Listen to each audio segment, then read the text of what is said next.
The ruins of Cascadia on the moon Monarch. Cascadia was once a company town belonging to the corporation Rizzo. But the town has long since been a ruin after the corporations on the moon Monarch evacuated due to the threat of local monsters and marauders, leaving many of the scientists and workers who lived here to fend for themselves. We had to get through Cascadia to unlock the gates blocking access to a bridge that provides a shortcut to a nearby landing pad, giving us a convenient location to place the Unreliable. After unlocking the bridge, we notice a platform in the middle of it. And on the platform, we find an elevator. Hopping inside, we can take the elevator down. We arrive on a lower level beneath the bridge where we find a number of human corpses. The dead Raptidon lying nearby tells us what happened to them. But to the right, we find a door. Inside, we see a bunch of boxes. There is a human skeleton against the wall to the right. But turning left, we see a person. Oh, hey, buddy. Oh, wait a minute. No.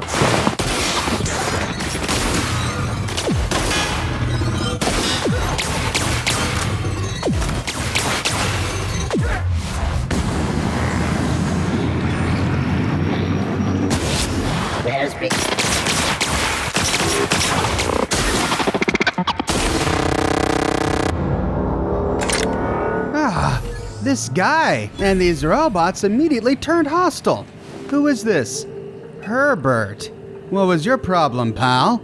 On Herbert's body, we find some unique items. A suit of armor called the Sugar Ops armor. The armor is a level 17 piece, providing a base damage resistance of 41, and it grants +5 to defense skills.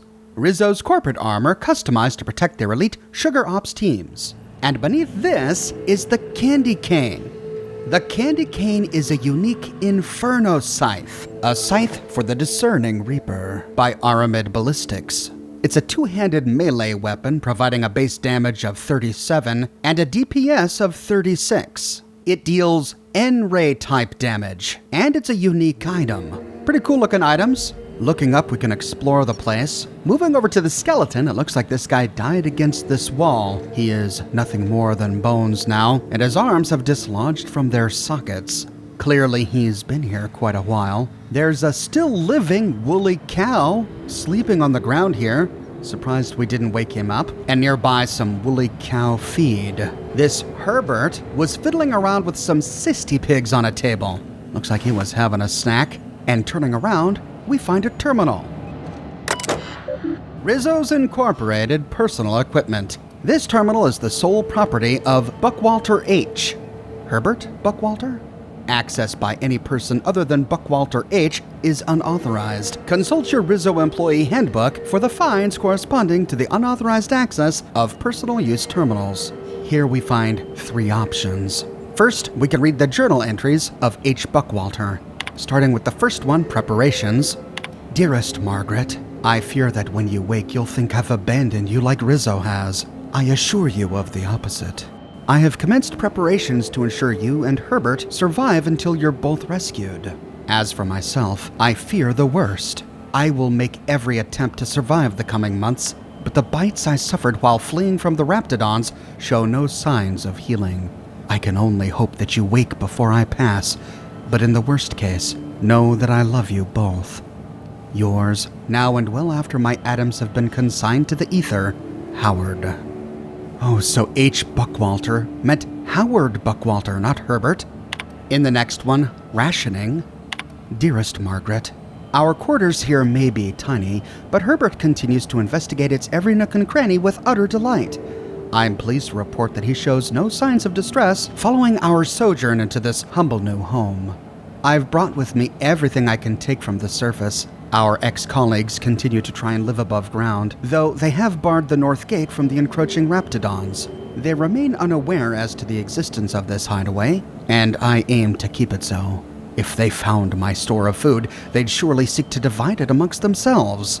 Recalling my emergency training, though it was years ago, I have managed to secure intubation to sustain you while you sleep so peacefully.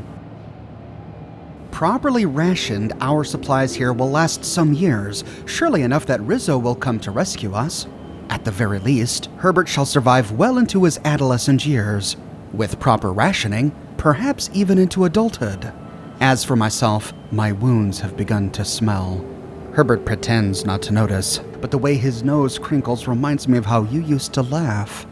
How he grows with each passing day. Yours, Howard. In the next one, engineering a mother.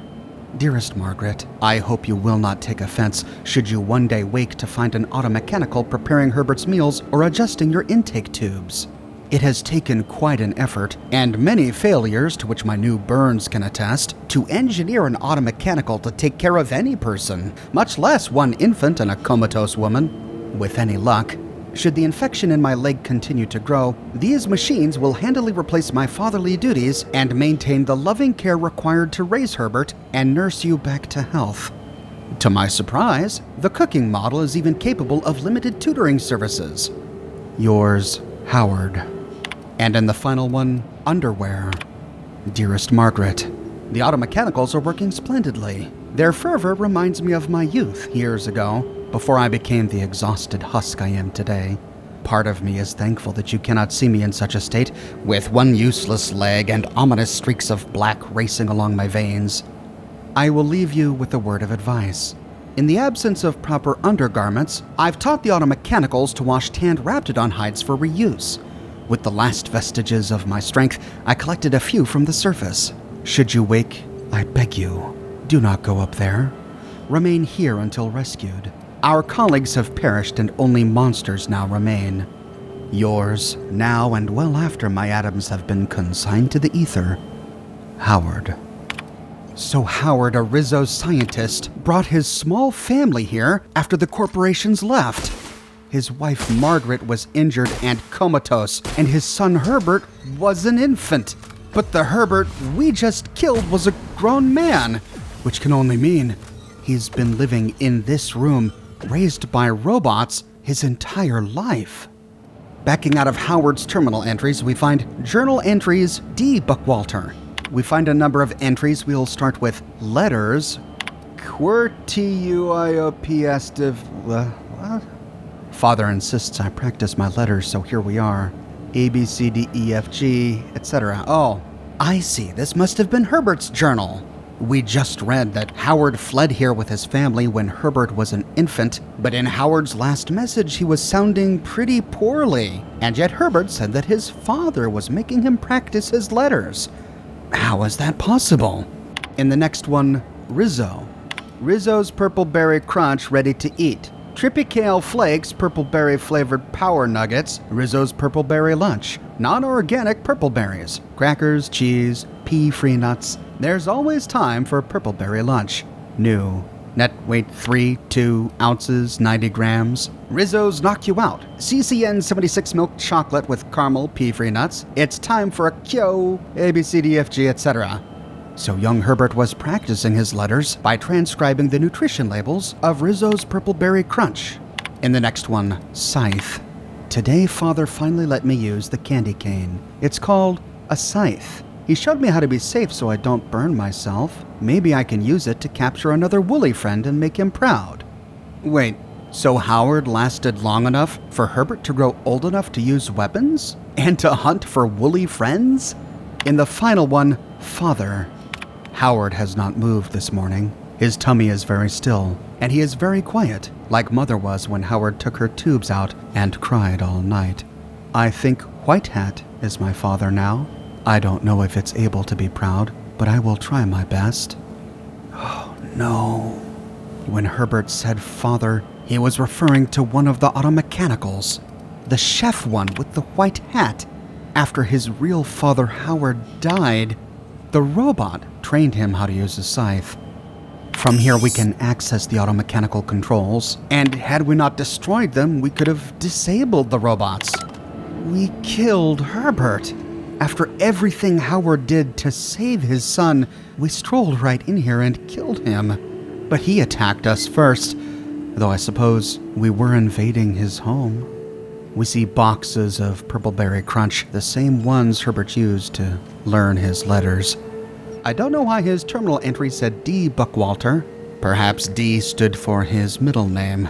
And there's the robot with the white hat. A food service mechanical, the robot that raised Herbert, the robot Herbert called Father. And against the wall we find a bed, and lying on the bed are bones. These must be the bones of Margaret. She finally succumbed to her wounds and died in her sleep. Howard took the tubes out and cried over her corpse, and then walked over into the corner, sat down, and died. I can't help but feel like I wish I had never discovered this place. Did you discover it in your playthrough? What choice did you make? Did you leave Herbert to live out the remainder of his life with his automechanicals, as his father Howard so dearly hoped he would? Or did you kill him because he was hostile anyway for his unique weapon and armor? Let me know your thoughts in the comments section below. I publish new videos each and every week on my channel, so if you don't want to miss my next one, be sure to subscribe and to click that bell notification button. If you have and you still feel like you're missing out on YouTube notifications, consider following me on Twitter at Oxhorn. I update Twitter manually with every new piece of content that I publish. I've got a brand new shirt in the shop, Enclave. Boast your support for the Enclave and everything they stand for with this brand new design. This design comes on shirts in a variety of men's, women's, and children's sizes and in a wide array of colors. You can find it on other products as well, like smartphone cases, pillows, posters, mugs, stickers, prints, etc. So if interested, you can find a link to my shop in the description below, or you can click here. If you like what I do and you want to support me in a more personal way, consider becoming a patron on Patreon or a member here on YouTube. But more than anything, I'm just so glad you're here watching this video with me today. Thank you so much for watching, and I'll see you soon with more brand new videos.